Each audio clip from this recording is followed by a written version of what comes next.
మీ business గురించి మా ఛానల్లో ప్రమోట్ చేయించుకోవాలనుకుంటున్నారా? Contact us 8247743841. If you want to promote your shop business in a channel, you can call me to above number. Telugu బుల్లితెరపై మంచి craze ఉన్న జంటల్లో ఫైమా ప్రవీణ్ జంట ఒకటి.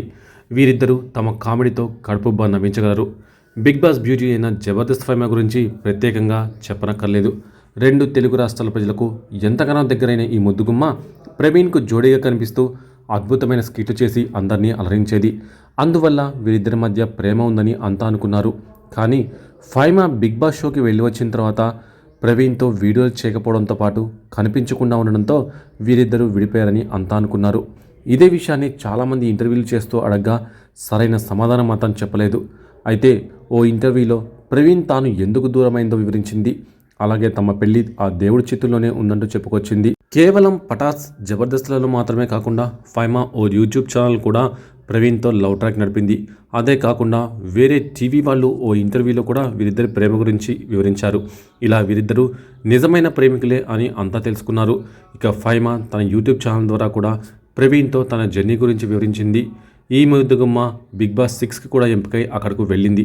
అద్భుతమైన ఆడతీరుతో అందరి మనసును గెలుచుకున్న ఈమె చాలా రోజుల పాటు బిగ్ బాస్ షోలో కొనసాగింది. అయితే బయటకు వచ్చిన తర్వాత నుంచి మాత్రం ప్రవీణ్తో కలిసి కనిపించింది లేదు. తన యూట్యూబ్ ఛానల్లో కూడా వీడియోలు పెట్టలేదు. ఇదే విషయం అందరూ అడగ్గా ప్రవీణ్పై ప్రేమ లేదని, ప్రజల్ని అబద్ధాలు చెప్పి మోసం చేయడం ఇష్టం లేకే కలిసి కనిపించట్లేదు అంటూ అప్పట్లో చెప్పింది. అయితే జబర్దస్త్, శ్రీదేవి డ్రామా కంపెనీలతో పాటు పలు టీవీ షోలలో బిజీగా ఉంది ఫైమా. సోషల్ మీడియాలోని ఈ బ్యూటీకి ఫాలోయింగ్ ఎక్కువే. కాగా ఫైమా తన తోటి కమెడియన్ పటాస్ ప్రవీణ్తో ప్రేమలో ఉందని కొన్నాళ్ళుగా వార్తలు వస్తూనే ఉన్నాయి. అయితే కొన్నేళ్ల క్రితం తన కొత్త బాయ్ ఫ్రెండ్ను పరిచయం చేసి అందరికీ షాక్ ఇచ్చింది లేడీ కమెడియన్. తన కొత్త బాయ్ ఫ్రెండ్ పేరు కూడా ప్రవీణే కాగా తాను చాన్నాళ్ళు అతనితో ప్రేమలో ఉన్నట్లు ఇద్దరి ఫోటోలను సోషల్ మీడియాలో కూడా షేర్ చేసింది ఫైమా. వీరిద్దరూ కలిసి ఓ అందమైన ఫోటోషూట్లో పాల్గొన్నారు. దీనికి 6 ఏళ్లు పూర్తయింది, మా ప్రేమతో నేను చాలా హ్యాపీగా ఉన్నాను అంటూ తమ ఫోటోలను షేర్ చేశారు ఈ లవ్ బర్డ్స్. ఇటీవల ఓ టీవీ షోలో ప్రవీణ్ మాట్లాడుతూ తన ప్రేమ గురించి చెప్పి కన్నీళ్లు పెట్టుకున్నాడు. ఓ అమ్మాయిని ప్రాణంగా ప్రేమించా, కొన్ని రోజులు బాగానే ఉన్నాం, కానీ ఆ తర్వాత నాకు సెట్ అవ్వదు, నీ లైఫ్ నువ్వు చూసుకో, నా లైఫ్ నేను చూసుకుంటానని నన్ను వదిలేసింది అంటూ కన్నీళ్లు పెట్టుకున్నాడు. దానికి అక్కడే ఉన్న ఫైమా సీరియస్ అయింది. నువ్వేం మాట్లాడుతున్నావు, నాకు కనీసం అర్థం అవ్వడం లేదు, నన్ను బ్యాడ్ చేయాలని, నీటు చేయాలని నువ్వు అలా మాట్లాడుతున్నావు అంటూ సీరియస్ అయింది. అయితే ప్రవీణ్ చెప్పింది అంత ఫైమా గురించే అని అనుకున్నారు. ఇక ఫైమా కొత్త బాయ్ ఫ్రెండ్తో సెటిల్ కాగా ప్రవీణ్ ఎవరిని వివాహం చేసుకుంటాడు అనే అందరిలో అనేక ఆలోచనలు మొదలయ్యాయి. తాజాగా శ్రీదేవి డ్రామా కంపెనీ షోలో తన మరదలతో స్టేజ్ పైన ప్రత్యక్షమయ్యాడు. ప్రేమలు అని స్పెషల్ వ్యాలంటైన్ డే సందర్భంగా తన మరదల్ని తీసుకొని అక్కడికి వచ్చాడు. అయితే ఆ అమ్మాయికి ప్రవీణ్ అంటే చాలా ఇష్టమట. ప్రవీణ్ని ఎప్పటి నుండో ఇష్టపడుతుందట.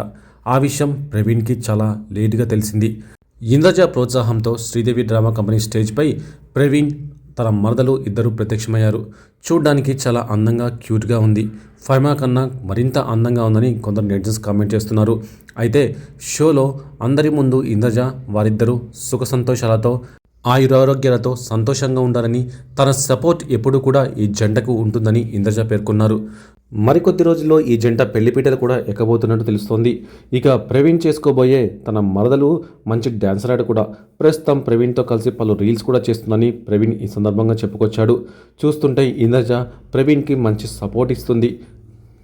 ఓ సందర్భంలో ప్రవీణ్ తల్లి లేని తనకు ఇంద్రజ మరో అమలా కనిపించారని చెప్పుకొచ్చాడు. ఆమెను తల్లిలా భావిస్తానని చెప్పుకొచ్చాడు. బుల్లితెరకి అడుగుపెట్టినప్పటి నుండి తనకు ఇంద్రజ అండగా నిలిచారని అన్నాడు. వీరిద్దరి బంధం చూసి బుల్లితెర ప్రేక్షకులు భావోద్వేగానికి గురైన క్షణాలు కూడా ఉన్నాయి. అమ్మకు ప్రేమ అనే ఓ కార్యక్రమంలో ప్రవీణ్ ఇంద్రజకు చీర గిఫ్ట్ ఇవ్వడం, ప్రవీణ్కు ఆమె వాచ్ కానుక ఇవ్వడం ప్రేక్షకులను భావోద్వేగానికి గురిచేసింది. ఆమెతో బంధం గురించి ప్రవీణ్ మాట్లాడుతూ, నన్ను అమ్మలా చూసుకుంటూ ఏది కావాలంటే అది ఇచ్చేవారు ఇంద్రజ గారు. షూటింగ్లో ఓసారి షాపింగ్కి తీసుకువెళ్ళి మంచి డ్రెస్సులు, బూట్లు కొనిచ్చి, నాన్న నువ్వు ఇలా ఉండాలి, ఇలా చేయాలి అంటూ మంచి సపోర్ట్ చేసేవారు. ఆమెకు చిన్నగా ఎదిగే వాళ్ళని చూస్తే చాలా ఆనందంగా ఉంటుంది. కొడుకు ఎదిగే కొద్దీ తల్లి ఎంత ఆనందపడుతుందో ఇంద్రజ కూడా అంతే ఆనందపడ్డారు. ఇంద్రజను తన కారులో ఎక్కించుకొని తిప్పిన క్షణం తలుచుకుంటే చాలా సంతోషంగా ఉంటుంది అన్నాడు ప్రవీణ్. అందరిలాగే కొత్త కారులో అమ్మానాన్నలను తిప్పాలని అనుకున్నాను, కానీ తనకు అమ్మను ఎక్కించుకునే అదృష్టం దొరకలేదని చెప్పుకొచ్చాడు. అందుకే ఆ స్థానంలో ఇంద్రజను కారు ఎక్కించుకొని తిప్పానని, ఆ క్షణం అమ్మను ఎక్కించుకొని తిప్పినంత ఆనందం కలిగిందని చెప్తూ సంబరపడ్డాడు. నేను కొన్న కారు మిడిల్ వర్షన్, అందులో మ్యూజిక్ సిస్టమ్ ఉండదు. కానీ ఆవిడే కారులో మ్యూజిక్ సిస్టమ్ పెట్టించారు. ఆ క్షణం తలుచుకుంటే ఇంకా సంతోషంగా ఉంటుందని ప్రవీణ్ ఓ ఇంటర్వ్యూలో చెప్పుకొచ్చాడు. కారు కొనడం ద్వారా తన తండ్రి కలను కూడా నెరవేర్చానని అన్నాడు ప్రవీణ్. మా సొంత కాళ్లపై నిలబడి ఎదగాలని నాన్న చెప్తుండేవారు. తాత తనను సైకిల్ మీద తిప్పేవాడని, తను మమ్మల్ని బైక్ మీద తిప్పానని, ఇక భవిష్యత్తు మేము మా పిల్లల్ని కారులో తిప్పాలని చెప్తుండేవారు. నేను కారు కొన్నాక ఆ కల నెరవేరింది. నా ఎదుగుదల ఆయన చాలా హ్యాపీగా ఫీల్ అవుతుంటారు. ఆయన, నా అన్న ఇద్దరూ ఆర్ఎంపీ డాక్టర్లుగా చేస్తున్నారు. వీరు నా ప్రపంచం. అమ్మ చనిపోయాక రెండో పెళ్లి చేసుకోమని బంధువులు నాన్నను ఒత్తిడి చేసినా అందుకు ఆయన ఒప్పుకోలేదు. నాన్న నన్ను ఎలా చూసుకున్నారో నేను ఇప్పుడు ఆయన్ను అలా చూసుకోవాలని అనుకుంటున్నట్టు చెప్పుకొచ్చాడు ప్రవీణ్. ఇక ఇండస్ట్రీలోకి రాకముందు కోట శ్రీనివాసరావు గారి సినిమాలు ఎక్కువగా చూసేవాడట. గుమ్మడికాయ అంత టాలెంట్ ఉంటే నడవదు, ఆవగింజంత అదృష్టం ఉండాలని అంటారు ఆయన. అలానే మనకు ఎంత టాలెంట్ ఉన్నా అదృష్టం అనేది ఉండాలి. నేను పటాస్ ఆడిషన్స్కు వచ్చినప్పుడు దాదాపు 2000 మంది ఆడిషన్స్ కోసం రామానాయుడు స్టూడియోకి వచ్చారు. నాకు అసలు హైదరాబాదే తెలియదు. నాకు అక్కడికి వచ్చి అన్న ఇక్కడ షూటింగ్ ఎక్కడ అని ఒకరిని అడిగితే అలాంటివి ఏవీ లేవు అన్నారు. తిరిగి వెళ్ళిపోయే ముందు సెలబ్రిటీలతో ఫోటో దిగాలని అనుకున్నా. శ్రీముఖి, రవి మొదలైన వారిని చూడాలని వారు ఉన్న చోటుకు వెళ్ళాను. అక్కడేమో ఆడిషన్ ఫామ్ ఇస్తున్నారు. అది నింపి రాత్రి 12 వరకు ఉండి నా ఆడిషన్ ఇచ్చేసి వచ్చాను. దేవుడి దయ వల్ల నాకు అవకాశం వచ్చింది. సంతోష్, విజయ్లు నన్ను ప్రోత్సహించారు. వారితో పాటు శ్రీపద అన్న కూడా. నాకు అవకాశం ఇచ్చిన మల్లెమల్ల సంస్థ, ఈటీవీకి ధన్యవాదాలు అని ప్రవీణ్ ఆ సందర్భంలో చెప్పుకొచ్చాడు.